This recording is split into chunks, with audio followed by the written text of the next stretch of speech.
Hello student, आज हम लोग एक नया टॉपिक स्टार्ट करने वाले हैं। वेक्टर के रिलेटेड एक नया नेक्स्ट टॉपिक वेक्टर अलजेब्रा का टॉपिक है, जिसे हम लोग कहते हैं प्रोडक्ट ऑफ द वेक्टर। आज हमारा नया टॉपिक स्टार्ट हो रहा है, तो प्रोडक्ट ऑफ वेक्टर्स। तो वेक्टर के प्रोडक्ट के बारे में हम बात कर रहे हैं। थोड़ा सा मैं फिजिक्स से को रिलेट करके बताता हूँ आप लोगों को। पहले आप लोग ये सोचो कि जैसे क्या होता है ना कि फिजिक्स में एक अच्छी बात क्या होती है कि जैसे वहाँ पर हम लोग जो भी चीज़ें पढ़ते हैं उसके पीछे का रीज़न जरूर बताते हैं। तो सबसे पहले मैं आप लोगों को एक दो एग्जांपल लेकर के बताऊंगा, जैसे समझना आप लोग। वेक्टर में जब हम प्रोडक्ट करते हैं तो दो टाइप का प्रोडक्ट वहाँ पर आता है। एक होता है कि हम दो वेक्टर को प्रोडक्ट करें और हमें एक स्केलर वैल्यू मिले, मतलब उन दो वेक्टर को प्रोडक्ट किया और प्रोडक्ट जो आया उनका वो एक स्केलर वैल्यू है। और दूसरा ऐसा हो सकता है कि दो वेक्टर को हमने प्रोडक्ट किया और उनसे हमें एक वेक्टर क्वांटिटी मिली। तो अगर हमने दो वेक्टर को प्रोडक्ट किया और स्केलर वैल्यू मिली तो उसे हम पहले टाइप का प्रोडक्ट बोलते हैं, जैसे हम लोग कहते हैं स्केलर और डॉट प्रोडक्ट। उसे हम लोग क्या बोलते हैं? स्केलर और डॉट प्रोडक्ट बोलते हैं बच्चों। और दूसरा जो होता है कि अगर हमने किसी दो वेक्टर को प्रोडक्ट किया और उनका जो प्रोडक्ट आया वो एक वेक्टर क्वांटिटी था, तो दूसरा कैटेगरी होती है वेक्टर, और इसे हम लोग वर्ड यूज करते हैं क्रॉस प्रोडक्ट। तो डॉट को नाम से स्पष्ट से डॉट से रिप्रेजेंट करेंगे और क्रॉस को हम लोग क्या करेंगे? क्रॉस से रिप्रेजेंट करेंगे। तो जैसे मैंने आप लोगों को बोला एग्जांपल क्या, एग्जांपल ये है कि जब कई बार आता है कि फोर्स और डिस्प्लेसमेंट को हमने प्रोडक्ट किया। फोर्स एक वेक्टर क्वांटिटी है, डिस्प्लेसमेंट एक वेक्टर क्वांटिटी है, और इन दोनों को हमने प्रोडक्ट किया और हमें एक स्केलर क्वांटिटी मिलती है जिसे हम लोग कहते हैं वर्क डन। तो वर्क डन क्या होता है? फोर्स वेक्टर और डिस्प्लेसमेंट वेक्टर का प्रोडक्ट होता है। तो ये दोनों क्या हैं? एक वेक्टर क्वांटिटीज हैं, और इनका जो प्रोडक्ट आता है वो क्या आता है? एक स्केलर क्वांटिटी आती है। तो ये जो है एक प्रकार का कौन सा प्रोडक्ट है? स्केलर और डॉट प्रोडक्ट हम लोग बोलते हैं। ऐसे एक और रिलेशन होता है बच्चों पावर का। पावर होता है बच्चों, इसे मैं पावर बोल दे रहा हूँ। पावर एक स्केलर क्वांटिटी है और इसका जो फार्मूला होता है वो होता है फोर्स इनटू वेलोसिटी। तो फोर्स वेक्टर और वेलोसिटी वेक्टर का प्रोडक्ट करते हो तो एक स्केलर क्वांटिटी मिलती है। इसीलिए इसे भी क्या बोलते हैं हम लोग? इसे हम लोग बोलते हैं डॉट प्रोडक्ट और स्केलर प्रोडक्ट बोलते हैं।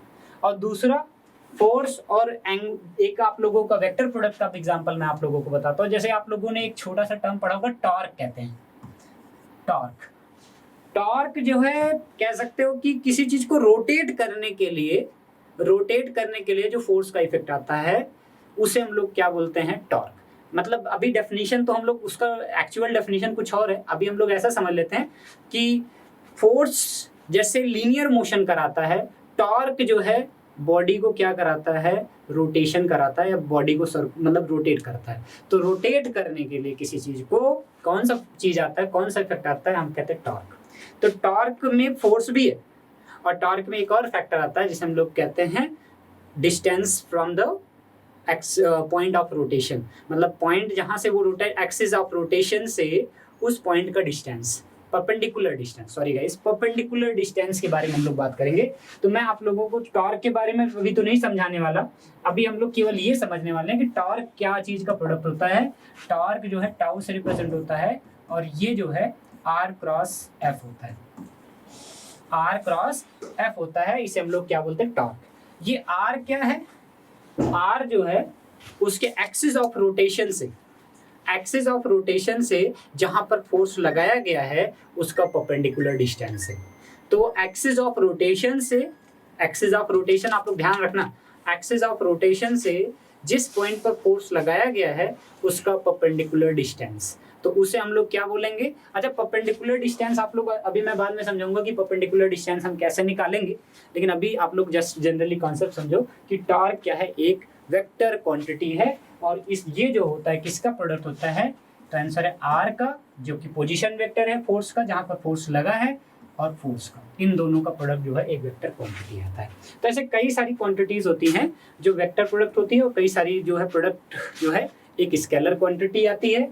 तो अभी हम लोग पहले वाले के बारे में बात करने वाले हैं, मैथमेटिक्स के अकॉर्डिंग स्केलर और डॉट प्रोडक्ट।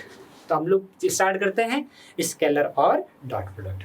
तो बच्चों स्केलर और डॉट प्रोडक्ट को हम लोग कैसे रिप्रेजेंट करते हैं, हम लोग उस पर एक एक करके डिस्कस करते हैं। तो एक मिनट चलो। तो हमारा जो टॉपिक है वो है स्केलर प्रोडक्ट और हम लोग इसे बोलते हैं डॉट प्रोडक्ट। तो स्केलर और डॉट प्रोडक्ट क्या होता है इसके बारे में डिस्कस करते हैं। तो जैसे यहाँ पर क्या होता है कि हम दो वेक्टर को प्रोडक्ट करेंगे, जैसे मान लो ए है वेक्टर पहला और दूसरा वेक्टर बी है और ये डॉट प्रोडक्ट इनका किया जा रहा है।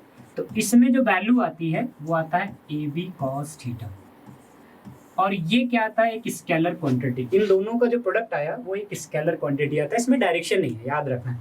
ए का डायरेक्शन कुछ भी हो, बी का डायरेक्शन कुछ भी हो और इन दोनों का जो डॉट प्रोडक्ट करेंगे, डॉट प्रोडक्ट करने के बाद जो वैल्यू एक वैल्यू हमें एक स्केलर क्वांटिटी मिलती है।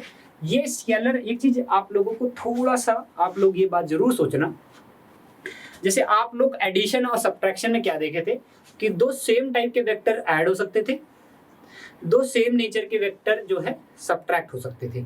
ऐड या सब्ट्रैक्ट होते सेम नेचर के, मतलब ऐसा होता है फोर्स में फोर्स ऐड होता है, वेलोसिटी में वेलोसिटी। प्रोडक्ट किसी के साथ हो सकता है। प्रोडक्ट में क्या होता है फोर्स वेलोसिटी के साथ ऐड हो सकता है, ठीक है, फोर्स वेलोसिटी के साथ ऐड हो सकता है, सॉरी गाइस, फोर्स जो है वेलोसिटी के साथ मल्टीप्लाई हो सकता है, ऐड नहीं। फोर्स फोर्स में ऐड होगा, वेलोसिटी वेक्टर में ऐड होगा, डिस्प्लेसमेंट वेक्टर में ऐड होगा। लेकिन मल्टीप्लाई में आप लोग याद रखना है, मल्टीप्लाई हम लोग क्या करते हैं फोर्स इनटू वेलोसिटी, जैसे भी हमने किया था, उससे पावर मिली, एक नई क्वांटिटी आती है। मतलब इन दो वेक्टर प्रोडक्ट होते हैं, स्केलर प्रोडक्ट किया जाता है या वेक्टर प्रोडक्ट किया जाता है, तो हमें एक नई फिजिकल क्वांटिटी मिलती है। हमें क्या मिलता है, एक नई फिजिकल क्वांटिटी मिलती है। आप लोगों को ये बात ध्यान रखना है। तो यहाँ पर हम लोग क्या कर रहे हैं, स्केलर प्रोडक्ट, और वैल्यू जो आती है वो इसके बराबर आती है। जो स्केलर प्रोडक्ट की जो वैल्यू आती है वो किसके बराबर आती है, पहले का मैग्नीट्यूड, ये ए जो है ये क्या है, मैग्नीट्यूड ऑफ फर्स्ट है,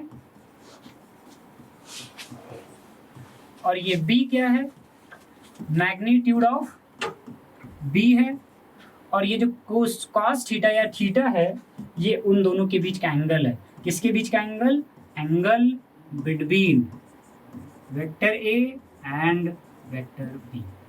तो ये आप लोगों को ध्यान रखना है कि ए डॉट बी किसके इक्वल होता है, ए बी कॉस थीटा के इक्वल होता है। ये जो उन दोनों का प्रोडक्ट आने वाला है, एक नया वेक्टर क्वांटिटी आता है, उसकी वैल्यू किसके इक्वल आएगी, उसकी वैल्यू आएगी A B cos theta, A B cos theta के इक्वल। ए मैग्नीट्यूड को रिप्रेजेंट कर रहा है पहले के, बी दूसरे के मैग्नीट्यूड को रिप्रेजेंट कर रहा है, और थीटा उन दोनों वेक्टर के बीच का एंगल को रिप्रेजेंट कर रहा है। तो आप लोगों को ये बात अच्छे से समझ लेना है। ये मेन फार्मूला है ए dot B is equal to A B cos theta. अब हम एक दो पॉइंट और डिस्कस करते हैं। अब मान लो बच्चों हमें वेक्टर ए दिया गया है, वेक्टर बी दिया गया है, उसके बीच का डॉट प्रोडक्ट निकालना है। उस पर हम बाद में आएंगे प्रॉपर्टीज डिस्कस करने के बाद। अभी मैं आप लोगों को एक दो चीजें और समझाता हूँ डॉट प्रोडक्ट के बारे में, हम लोग उस पर आते हैं। तो अब हम लोग स्टार्ट क्या करने वाले हैं, पहले तो आप लोगों को ये समझ में आ गया कि वेक्टर ए और वेक्टर बी का डॉट प्रोडक्ट ज्योमेट्रिकली कैसे रिप्रेजेंट करते हैं हम लोग। जैसे मान लो ज्योमेट्रिकली क्या होता है, जैसे मान लो अब हम लोग यहाँ पर रिप्रेजेंट कर लेते हैं। जैसे मान लो ये हमारा वेक्टर ए था और ये हमारा वेक्टर बी है, वेक्टर ए और वेक्टर बी, इनके बीच का एंगल मान लेते हैं थीटा है। इनके बीच का एंगल जो है क्या है, थीटा। अब आप लोगों को ध्यान रखना है कि जब हम ए का प्रोजेक्शन करेंगे बी वाली लाइन पर, आप लोग देखना ये है इसका प्रोजेक्शन, ये वाला लेंथ। तो ये वाला जो लेंथ है यहाँ तक, ये रिप्रेजेंट कर रहा है ए के प्रोजेक्शन को ऑन बी को। तो अगर मैं ये निकालना चाहूँ तो इसे हम लोग कुछ नाम दे देते हैं, इसे हम लोग नाम दे देते हैं एक्स। तो अगर मैं कॉस थीटा लगाऊं तो हम लोग cos theta is equal to क्या देख रहे हैं, बेस अपॉन हाइपोटेनियस। तो हाइपोटेनियस में मैग्नीट्यूड लेंगे, ध्यान रखना है।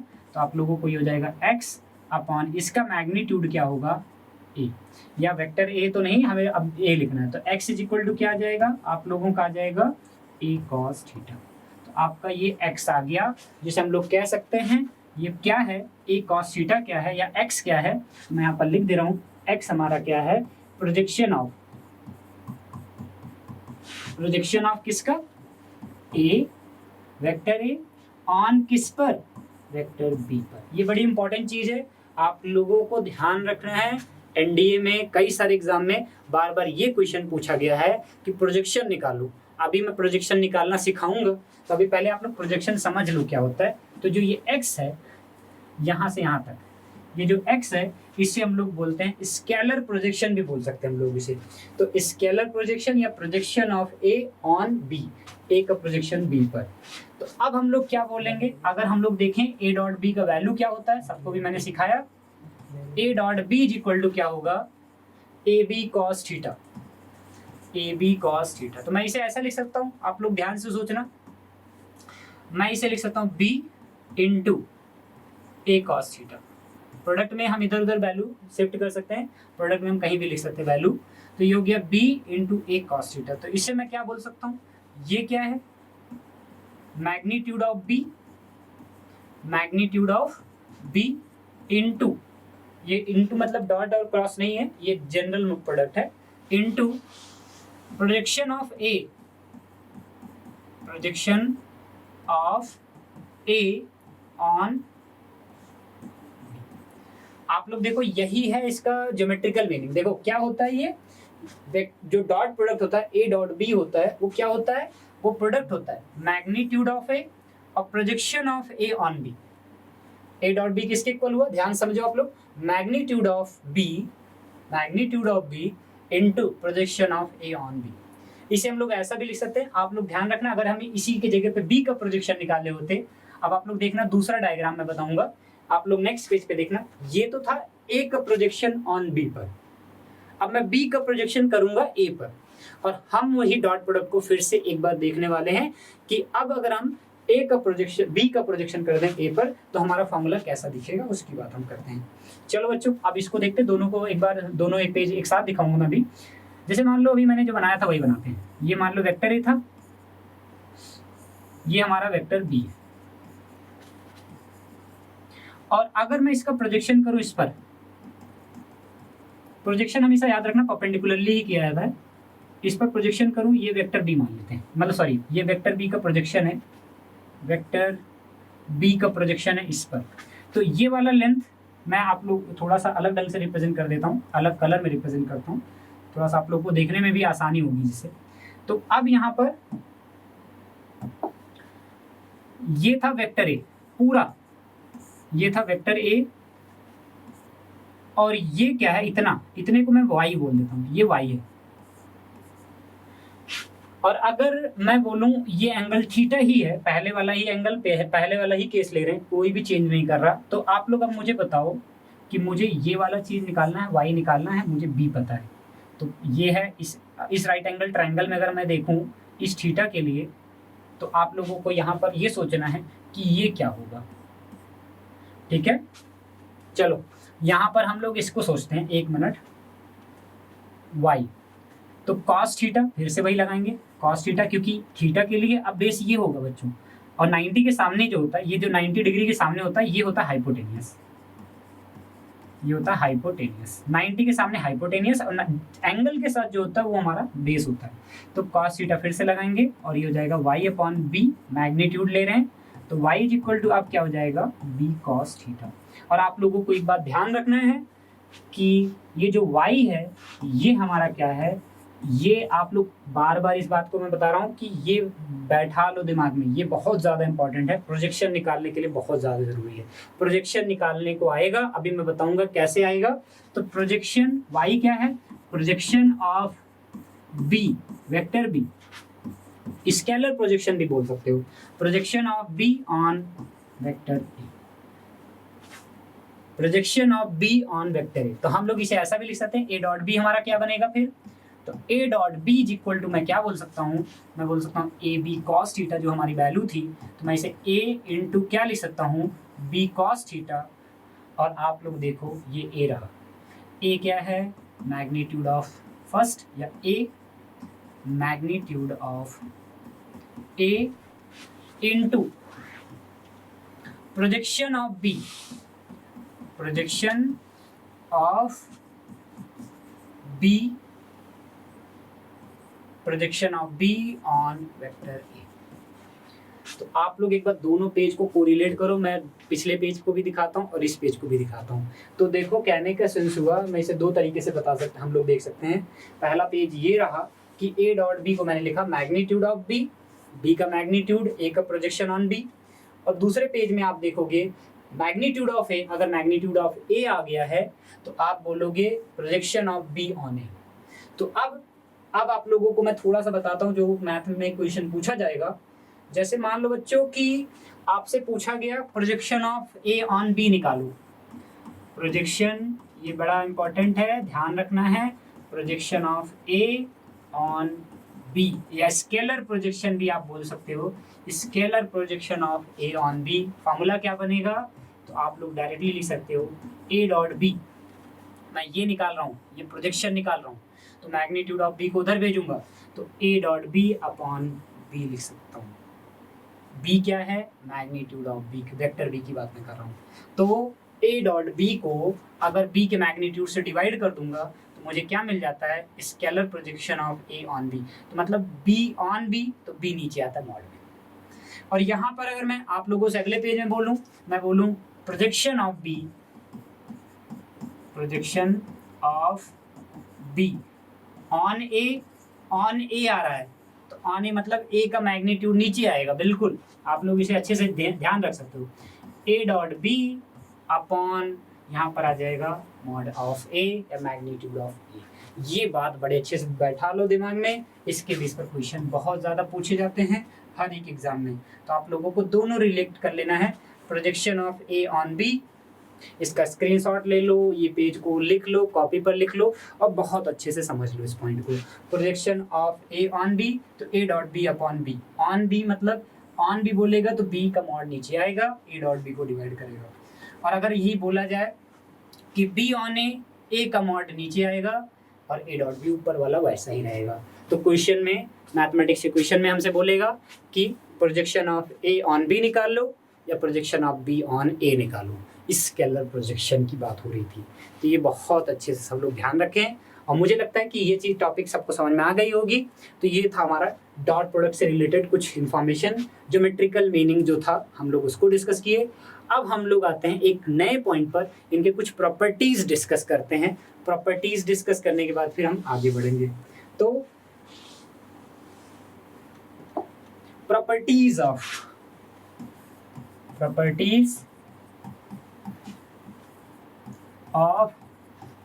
Scalar product. Properties of scalar product की बात करते हैं बच्चों लोग। तो प्रॉपर्टीज ऑफ स्केलर प्रोडक्ट क्या होता है समझो आप लोग।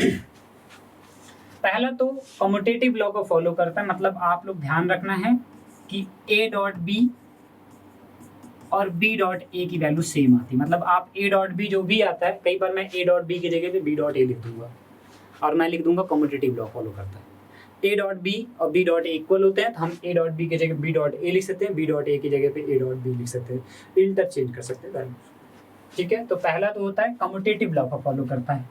इसे हम लोग कौन सा बोलते हैं, इसे बोलते हैं हम कम्यूटेटिव लॉ का फॉलो करता है। ये सारे नहीं फॉलो करते, ये फॉलो करता है। अभी हम क्रॉस पे आएंगे तो हम उसमें डिस्कस करेंगे। डॉट तो फॉलो करता है, क्रॉस की बात बाद में करेंगे। तो ये पहली प्रॉपर्टी थी। दूसरी जो प्रॉपर्टी होती है आपकी, वो होता है डिस्ट्रीब्यूटिव लॉ का फॉलो करता है। मतलब ए dot vector b plus c हुआ तो वो होता है ए dot B plus a dot सी। तो डिस्ट्रीब्यूटिव लॉ का फॉलो करता है, आप लोग ये भी ध्यान रखना, डिस्ट्रीब्यूटिव लॉ। तो डिस्ट्रीब्यूटिव लॉ का भी फॉलो करता है, मतलब ए dot B plus C is equal to क्या होता है आपका A dot B A dot सी। तो डिस्ट्रीब्यूटिव लॉ का फॉलो करता है। तो अभी मुझे लगता है कि ये पहला था कम्यूटेटिव लॉ, कई जगह पर मैं ये लिखूंगा मैथमेटिक्स में, हर जगह हम लोग सॉल्व करेंगे तो, और A dot B plus C को लिख देंगे A dot B A dot C. Distributive law को फॉलो करता है, इसकी बात होगी। अब अगर हम लोग किसी वेक्टर का उसी के साथ मल्टीप्लाई करें तब क्या होगा। थर्ड प्रॉपर्टी क्या है, अगर किसी वेक्टर का उसके साथ खुद के साथ मल्टीप्लाई हो, मतलब ए डॉट ए, तो हम लोग क्या लिखेंगे, पहले का मॉड, ये मॉड है पहले का मॉड, और दूसरे का मैग्नीट्यूड क्या होगा ए, और उसी वेक्टर का खुद के साथ जो एंगल होता है वो 0 डिग्री होता है। किसी वेक्टर का खुद के साथ जो एंगल होता है वो होता है 0 डिग्री। ठीक है, तो यहाँ पर हो जाएगा cos 0। तो cos 0 की वैल्यू आप लोगों को बच्चों पता होना चाहिए, ये हो गया a² × 1, तो आ जाएगा a²। मतलब ए स्क्वायर आप लोग ध्यान रखना है, तो हम लोग इसे कह सकते हैं मैग्नीट्यूड ऑफ ए का होल स्क्वायर आता है ए डॉट। वैसे B dot B mod B का स्क्वायर आएगा, सी डॉट सी मॉड सी का स्क्वायर आएगा। किसी भी चीज का मॉड करेंगे, ए प्लस बी का डॉट ए प्लस बी के साथ करेंगे तो ए प्लस बी का मॉड आएगा, का स्क्वायर, सॉरी गाइस, स्क्वायर भी लगाना जरूरी है, आप लोग ध्यान रखना। A dot B, A dot A mod A square आता है, मॉड बी स्क्वायर आता है। वैसे ही अगर कोई बोले, मैं बोलूँ मान लो a dot A plus B का खुद के साथ प्रोडक्ट हो जाए, ए प्लस बी के साथ प्रोडक्ट कर दें, तो यहाँ पर वैल्यू क्या मिलेगा, यहाँ पर आपको वैल्यू मिलेगा ए प्लस बी का जो मॉड आएगा उसका स्क्वायर। तो मॉड निकालने का एक नया रूल आ गया, A dot A plus B dot A plus B. तो ये भी कह सकते हो कि किसी भी चीज का कोई दो वेक्टर का सम का मॉड निकालने का तरीका आ गया कि a plus B dot A plus b करके हम लोग उसका मॉड बता सकते हैं।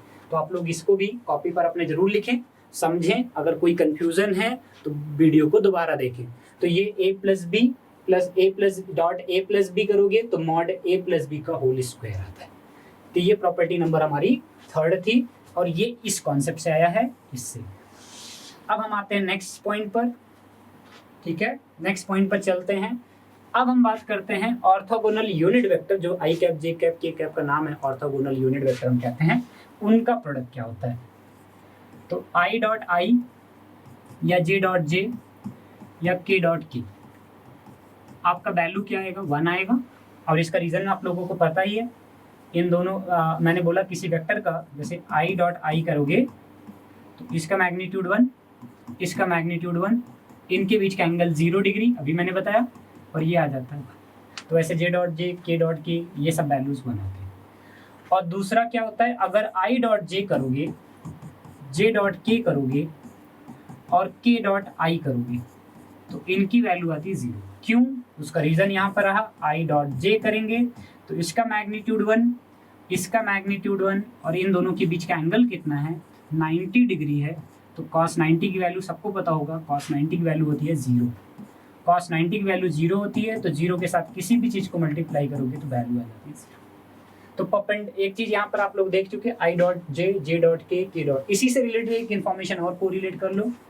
अगर मान लो इफ A and B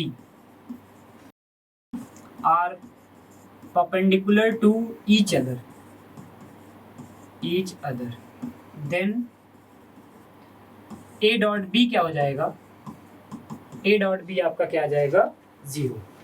तो उनका A dot B क्या आ जाएगा, 0 आ जाएगा। बच्चों आप लोग इसको समझ गए होंगे, A डॉट बी हम कैसे निकालते हैं। तो यहाँ पर ये था, ये इसकी प्रॉपर्टीज है, I dot J, J dot के डॉट आई क्या होता है 0, और क्योंकि ये एक दूसरे के परपेंडिकुलर होते हैं, ये ऑर्थोगोनल यूनिट वेक्टर्स के प्रोडक्ट हैं बच्चों, इनको ऑर्थोगोनल यूनिट वेक्टर हम बोलते हैं, ठीक है। तो ऑर्थोगोनल यूनिट वेक्टर के प्रोडक्ट हैं, तो आप लोगों को ये ध्यान रखना है कि इनकी प्रोडक्ट 0 आती है और इनका प्रोडक्ट 1 आता है, ठीक है। तो मुझे लगता है कि ये बात सबको क्लियर हो गई होगी, कॉपी पर जरूर मेंशन कर लो। एक मैं एग्जांपल लेता हूँ डॉट प्रोडक्ट का, और फिर अगले क्लास में हम लोग नेक्स्ट लेक्चर में समझने वाले हैं क्रॉस प्रोडक्ट के बारे में, तो उसके बारे में हम नेक्स्ट पॉइंट पर आएंगे, नेक्स्ट स्लाइड में आएंगे। चलो बच्चों, अगर मान लो हमारे पास वेक्टर ए है, x1 आई कैप, y1 जे कैप और प्लस z1 के कैप, और वेक्टर बी है हमारा x2 आई कैप, y2 जे कैप और z2 के कैप। और मुझे मान लो a डॉट बी निकालना है, a डॉट बी निकालना है, तो हम क्या करेंगे बच्चों, अगर इसका इसके साथ प्रोडक्ट करेंगे तो आई डॉट आई सबको बताया मैंने, आई डॉट आई 1 हो जाएगा, यहाँ पर आ जाएगा x1 इंटू x2, और इसका इसके साथ प्रोडक्ट करेंगे तो आई डॉट जे आप लोगों को पता है, आई डॉट जे 0 आ जाएगा, आई डॉट के 0 आ जाएगा, वाई डॉट आई डॉट 0 आ जाएगा, वाई डॉट मतलब ये जो जे डॉट जे है ये 1 आ जाएगा। तो यहाँ पर आ जाता है y1 इंटू y2, और फिर जब इसका इसके साथ प्रोडक्ट करते हो तो बच्चों ये भी 0 हो जाता है, क्योंकि यहाँ पर j और k है, परपेंडिकुलर है। फिर ऐसे इसका लोगे, इसका are perpendicular to each other, then A dot B क्या हो जाएगा, ए डॉट बी आपका क्या आ जाएगा 0। तो उनका ए डॉट बी क्या आ जाएगा 0 आ जाएगा बच्चों। आप लोग इसको समझ गए होंगे। ए डॉट बी हम कैसे निकालते हैं, तो यहाँ पर ये था, ये इसकी प्रॉपर्टीज है I dot J, J dot के डॉट आई क्या होता है 0, और क्योंकि ये एक दूसरे के परपेंडिकुलर होते हैं, ये orthogonal are perpendicular to each other, then A dot B क्या हो जाएगा, ए डॉट बी आपका क्या आ जाएगा 0। तो उनका ए डॉट बी क्या आ जाएगा 0 आ जाएगा बच्चों। आप लोग इसको समझ गए होंगे। ए डॉट बी हम कैसे निकालते हैं, तो यहाँ पर ये था, ये इसकी प्रॉपर्टीज है I dot J, J dot के डॉट आई क्या होता है 0, और क्योंकि ये एक दूसरे के परपेंडिकुलर होते हैं, ये ऑर्थोगोनल यूनिट वेक्टर्स के प्रोडक्ट है बच्चों। इनको ऑर्थोगोनल यूनिट वेक्टर हम बोलते हैं, ठीक है। तो ऑर्थोगोनल यूनिट वेक्टर के प्रोडक्ट हैं, तो आप लोगों को ये ध्यान रखना है कि इनकी प्रोडक्ट 0 आती है और इनका प्रोडक्ट 1 आता है, ठीक है। तो मुझे लगता है कि ये बात सबको क्लियर हो गई होगी। कॉपी पर जरूर मेंशन कर लो। एक मैं एग्जांपल लेता हूँ डॉट प्रोडक्ट का, और फिर अगले क्लास में हम लोग नेक्स्ट लेक्चर में समझने वाले हैं क्रॉस प्रोडक्ट के बारे में, तो उसके बारे में हम नेक्स्ट पॉइंट पर आएंगे, नेक्स्ट स्लाइड में आएंगे। चलो।